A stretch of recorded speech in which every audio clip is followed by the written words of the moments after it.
Hello restaurant, कैसे हैं आप लोग? उम्मीद करता हूँ आप लोग अच्छे होंगे। मैं सेल्फ विनय कुमार बिन and welcome to my channel chem to by Vinay sir. आज हम बात करने वाले हैं क्लास 12th केमिस्ट्री का चैप्टर नंबर 10 बायोमोलिक्यूल का इंटेक्स क्वेश्चन। ठीक है, पहले उस इंटेक्स क्वेश्चन करेंगे, उसके बाद हम इसके एक्सरसाइज क्वेश्चन को डिस्कस करने वाले हैं। ये प्योरली थ्योरेटिकल क्वेश्चन है और देखते हैं जो फर्स्ट क्वेश्चन क्या दिया है। फर्स्ट क्वेश्चन है 10.1 इंटेक्स का, ग्लूकोज और sucrose are soluble in water but cyclohexane और benzene simple 6 member ring compound are insoluble in water. तो सीधी सी बात है, वाटर में ग्लूकोज एंड सुक्रोज सोल्यूबल है। इसका मतलब ये है कि ग्लूकोज एंड सुक्रोज जो होते हैं पोलर नेचर होते हैं एंड यहाँ पर हाइड्रोजन बॉन्ड का कॉन्सेप्ट तो है नहीं, सिंपल सा पोलरिटी से रिलेटेड है। तो ग्लूकोज एंड सुक्रोज जो होते हैं पोलर नेचर होते हैं, दैट्स वाई ये सोल्यूबल है वाटर में। But cyclohexane and benzene non polar organic solvent होते हैं, इसलिए ये क्या है, इनसोल्यूबल है। तो इसका सिंपल सा रीजन लिखेंगे, ग्लूकोज एंड सुक्रोज, ठीक है, are polar in nature, polar in nature, ठीक है, and hence hence they are soluble in water. ठीक है, ये सॉल्यूबल होते वाटर में, कौन, ग्लूकोज एंड सुक्रोज। बट जो साइक्लोहेक्सेन कंपाउंड होते हैं, है ना, साइक्लोहेक्सेन एंड बेंजीन, तो बेंजीन का फॉर्मूला आपको पता है C6H6 होता है। ये नॉन पोलर होते हैं, ठीक है, इसमें कोई पोलरिटी नहीं होती है, इसलिए क्या होते हैं, इनसॉल्यूबल होते हैं वाटर में। ठीक है, इनसॉल्यूबल इन वाटर, यही आपको रीजन लिखना है। और वैसे भी आपने सोल्यूशन में पढ़ा होगा लाइक डिजोल्व लाइक, है ना, लाइक डिजोल्व लाइक, ऐसा सेंटेंस पढ़ा होगा, जिसका मतलब यही है कि पोलर कंपाउंड हमेशा पोलर में डिजोल्व होते हैं और नॉन पोलर में। ओके, ये एमसीक्यू या फिर थ्योरेटिकल क्वेश्चन यहाँ से बन सकता है, तो आप ये आंसर इसका लिख सकते हैं। ओके, क्वेश्चन नंबर जो 10.2 है, क्वेश्चन है what are the expected products of hydrolysis of lactose. Lactose एक डाइसेक्राइड है और इसके हाइड्रोलिसिस से, है ना, लैक्टेज एंजाइम के हाइड्रोलिसिस के प्रेजेंस में हाइड्रोलिसिस कराएंगे तो यहाँ से ग्लैक्टोज एंड ग्लूकोज फॉर्म होता है। ओके, इसका रिएक्शन आप सिंपल सा लिख दीजिएगा कि लैक्टोज जो होता है उसका फॉर्मूला C12H22O11, ठीक है, लैक्टोज। और इसका जब हाइड्रोलिसिस कराएंगे आप, ठीक है, हाइड्रोलिसिस, और यहाँ पर जो एंजाइम होता है दैट इज लैक्टेज, इसके प्रेजेंस में कराएंगे तो यहाँ से आपको ग्लैक्टोज मिलेगा एंड इसके अलावा ग्लूकोज यहाँ से फॉर्म होगा। ठीक है, तो अगर अल्फा बीटा ग्लूकोज भी आपने पढ़ा है तो इसमें ग्लैक्टोज जो होता है वो बीटा डी ग्लैक्टोज होता है। कौन सा होता है, बीटा डी ग्लैक्टोज। और ग्लूकोज कौन सा बनता है, बीटा डी ग्लूकोज। तो ये भी इंपॉर्टेंट है, ये भी आप सेंटेंस में लिख सकते हैं। ओके, अदरवाइज यहाँ पर ग्लैक्टोज एंड ग्लूकोज लिखेंगे तो भी मार्क्स आपको मिल जाएगा। चलिए बात करते हैं इंटेक्स क्वेश्चन 10.3 का। क्वेश्चन है, how do you explain the options of aldehyde group in the penta acetate of D glucose. तो अगर हमें एल्डिहाइड ग्रुप को कंफर्म करना है तो उसको हाइड्रोक्सिल अमाइन से रेट कराते हैं। अगर वो हाइड्रोक्सिल अमाइन से रेट कर रहा है दैट मीन्स उसमें एल्डिहाइड ग्रुप प्रेजेंट है। बट ये जो पेंटा एसिटेट डी ग्लूकोज होता है वो हाइड्रोक्सिल अमाइन से रिएक्ट नहीं करता, और यही प्रूव करता है कि उसमें एल्डिहाइड ग्रुप अब्सेंस है। तो इसका आंसर क्या लिखेंगे, इसका आंसर लिखेंगे आप पेंटा एसिटेट, ठीक है, of D glucose does not react with, ठीक है, does not react with hydroxyl amine, ठीक है, हाइड्रोक्सिल अमाइन। हाइड्रोक्सिल अमाइन का फॉर्मूला क्या होता है, NH2OH, ठीक है, और विच शो एल्डिहाइडिक ग्रुप, ठीक है, एल्डिहाइडिक ग्रुप ऑब्सेंस। ठीक है, तो यही इसका आंसर होगा।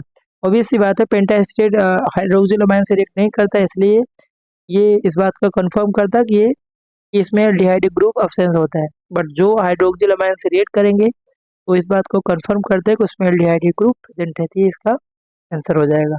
ओके, तो चलिए बात करते हैं नेक्स्ट जो इंडेक्स क्वेश्चन है 10.4। क्वेश्चन है the melting point and solubility in water of amino acid are generally higher than that of corresponding halo acid. तो बहुत सिंपल सा रीजन है, आपने एम्फोटेरिक बिहेवियर एमिनो एसिड का पढ़ा होगा। तो जो एमिनो एसिड होते हैं, है ना, एमिनो एसिड, इनमें दो ग्रुप प्रेजेंट होते हैं। इसमें बेसिक ग्रुप भी होता है और कार्बोक्सिलिक एसिडिक नेचर भी होता है, और इसीलिए ये डाईपोलर आयन फॉर्म करते हैं, जिसको ज्यूटर आयन फॉर्म भी बोलते हैं। एमिनो एसिड का के पोलैरिटी कैसा होता है, डाईपोलर आयन फॉर्म करते हैं, डाईपोलर। ठीक है, डाईपोलर नेचर होते हैं, या फिर उसी को बोलते हैं ज्यूटर आयन।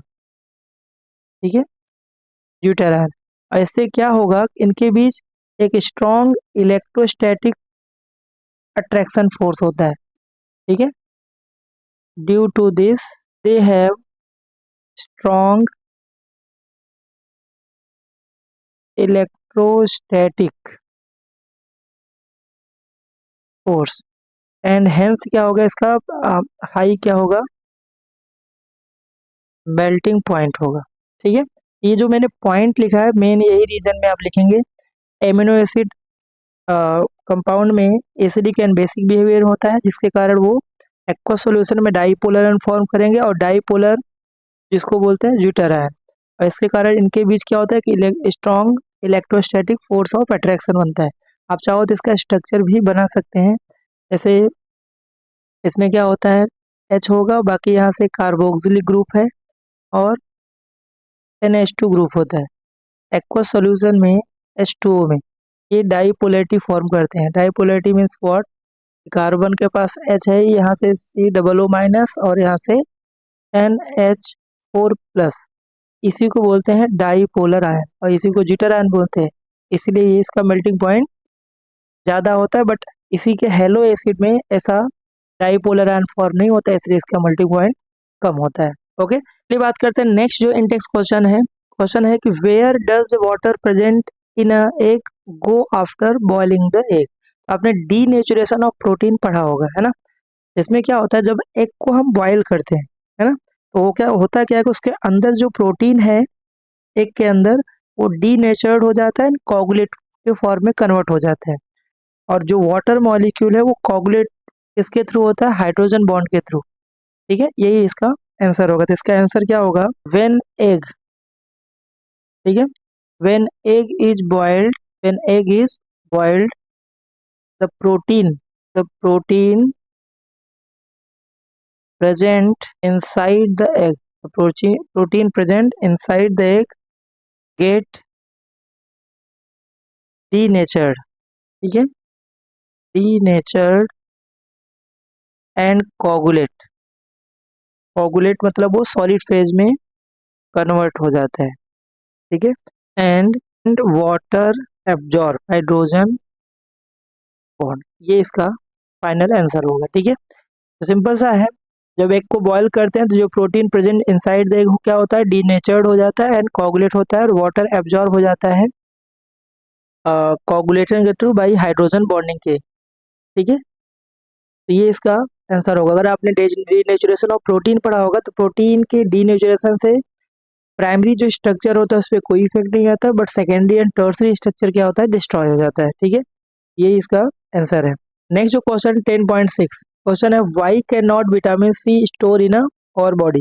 जनरली आपने विटामिन का क्लासिफिकेशन दो टाइप के विटामिन पढ़ा होगा, water soluble and fat soluble. तो फैट सोल्यूबल जो विटामिन होते हैं वो बॉडी में बनते हैं, एडिपोज भी उसको बोलते हैं, बट वाटर सोल्यूबल जो विटामिन होते हैं बी एंड सी, वो डाइट के थ्रू रेगुलर हम लेते हैं, क्योंकि वो यूरिन के थ्रू पास आउट हो जाते हैं। इसका आंसर क्या होगा, because vitamin c vitamin c is water soluble and readily excreted in urine. ठीक है, यही इसका फाइनल आंसर होगा। तो जितने भी वाटर सोल्यूबल विटामिन है B12 को छोड़ करके वो यूरिन के थ्रू पास आउट हो जाते हैं, दैट्स वाई ये हमें डाइट के थ्रू रेगुलर लेना होता है। ओके, तो नेक्स्ट जो इंटेक्स क्वेश्चन है what products would be form when nucleotide from DNA containing thymine is hydrolysed. बहुत सिंपल सा इसका रीजन होगा, जब हम थायमाइन को हाइड्रोलाइज करते हैं तो वहाँ से 2-डीऑक्सी डी राइबोस फॉर्म होता है। इसके अलावा फॉस्फोरिक जो एसिड है, ठीक है, फॉस्फोरिक एसिड, इसमें ये सिंपल सा हाइड्रोलाइज हो जाता है।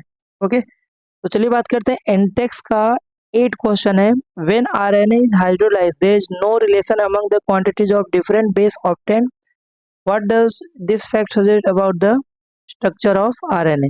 तो सिंपल सी बात है, जब डीएनए जो होता है उसका जो स्ट्रक्चर होता है वो होता है क्या, डबल स्ट्रैंड होता है, डबल स्ट्रैंडेड स्ट्रक्चर होता है ना।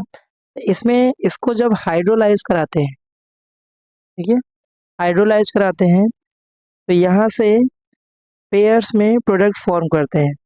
इसमें ध्यान रखना है कि इसमें एडिनाइन के साथ हमेशा थायमाइन इक्वल अमाउंट मिलता है, यहाँ से equal amount of adenine and thymine मतलब एडिनाइन के साथ थायमाइन मिलता है। एंड जो हमारा दूसरा है दैट इज साइटोसाइन के साथ आपको कौन सा मिलेगा, गुआनाइन आपको मिलेगा। ये पेयर में हाइड्रोलाइज होते हैं, ठीक है, एडिनाइन के साथ थायमाइन एंड साइटोसाइन के साथ गुआनाइन। बट आरएनए जो होता है वो सिंगल स्ट्रैंड स्ट्रक्चर होता है, इसमें कोई रिलेशन नहीं होता है, इसमें कोई बेस इसमें फॉर्म नहीं होता है। ये इसका आंसर हो जाएगा। तो आई होप हमने जितने क्वेश्चन डिस्कस किए वो आपको क्लियर हो गए होंगे। ये हमने इंटेक्स के सारे क्वेश्चन डिस्कस किए। ज़्यादातर ये जितने भी हमने क्वेश्चन डिस्कस किया वो एमसीक्यू के पॉइंट ऑफ व्यू से इम्पॉर्टेंट है, थ्योरेटिकल में ऐसे क्वेश्चन नहीं आते हैं। एक्सरसाइज में अच्छे अच्छे क्वेश्चन हैं जो बोर्ड में पूछे जाते हैं। तो अगर आप चैनल पर नए हैं तो चैनल को लाइक से सब्सक्राइब जरूर करें। मिलते हैं वीडियो लेक्चर में जिसमें हम एक्सरसाइज के क्वेश्चन को डिस्कस करेंगे। Thank you.